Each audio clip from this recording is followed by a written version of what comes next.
35 तक 12 से 35 तक मौलिक अधिकार हम लोग पढ़े थे, राइट फंडामेंटल।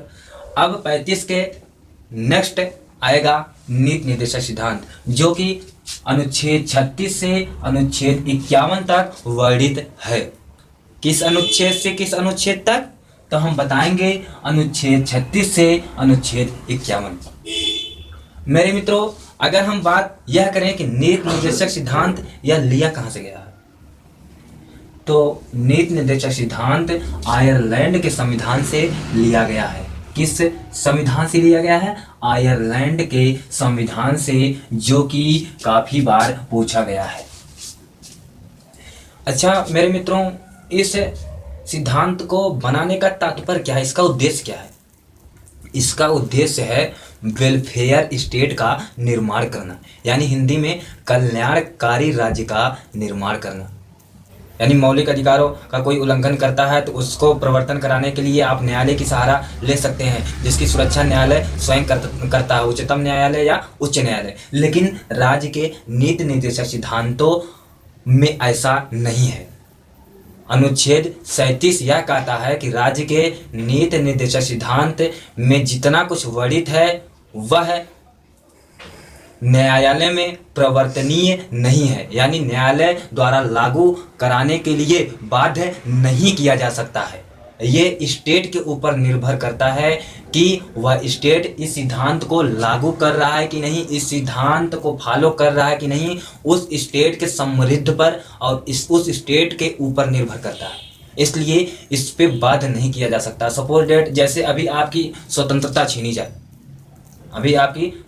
छीनी जाए, तो तुरंत आप कहोगे कि हमारे मौलिक अधिकार का उल्लंघन हो रहा है, न्यायालय में जाओगे तो न्यायालय उसके लिए खड़ा हो जाएगा कि ऐसा नहीं हो सकता है, उसकी संरक्षण के लिए खड़ा हो जाएगा। लेकिन इसमें ऐसा नहीं। सपोज डेट हम मान लें कि आपको वजीफा ना दिया जाए, या कोई राज्य द्वारा स्कीम ना चलाया जाए, तो उसके लिए आप न्यायालय में प्रवर्तनी नहीं कर सकते हैं, न्यायालय में नहीं जा सकते हैं कि हमें क्यों नहीं दिया जा रहा है। वो राज्य के ऊपर है। यदि राज्य ये समझेगा उचित तो देगा, नहीं समझेगा तो नहीं देगा, इसलिए यह न्यायालय में प्रवर्तनीय नहीं है।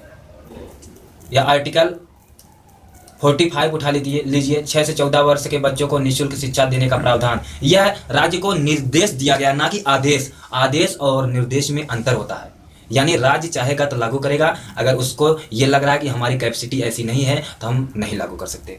जैसे मिड डे मील योजना वगैरह यूपी सरकार चला रही है ना, ये सब राज्य के ऊपर है। सरकार चलाए तो लागू करना चाहे तो लागू होगा, और ना लागू करना चाहे तो इसे बाध्य नहीं करा जा सकता है। यह राज्य का नीति निर्देशक तत्व का था। आइए कुछ महान पुरुषों द्वारा इसके बारे में जो बोला गया उसके बारे में हम चर्चा करते हैं। जैसे डॉक्टर भीमराव अंबेडकर द्वारा राज्य के नीति निर्देशक सिद्धांतों को संविधान की एक अनोखी विशेषता कहा गया है। डॉक्टर भीमराव अंबेडकर द्वारा संविधान के नीति निर्देशक तत्वों को संविधान की एक अनोखी विशेषता कहा गया। किसने कहा है? भीमराव अंबेडकर ने। आप लोग जानते हैं कि मौलिक अधिकारों में भी हमने बताया था कि जो संवैधानिक उपचारों का अधिकार है अनुच्छेद 32, उसको भी भीमराव अंबेडकर द्वारा संविधान के आत्मा की दर्जा दी गई है। संविधान की आत्मा की दर्जा दी गई है। वेरी मोस्ट इंपॉर्टेंट है। आप लोग इस सब चीज़ों पे ध्यान दें जो काफ़ी बार पूछे गए हैं। इसके बाद फिर केटी शाह द्वारा कहा गया है, राज्य का नीति निर्देशक सिद्धांत एक ऐसा चक है जो बैंक द्वारा सुविधा अनुसार अदा किया जाता है।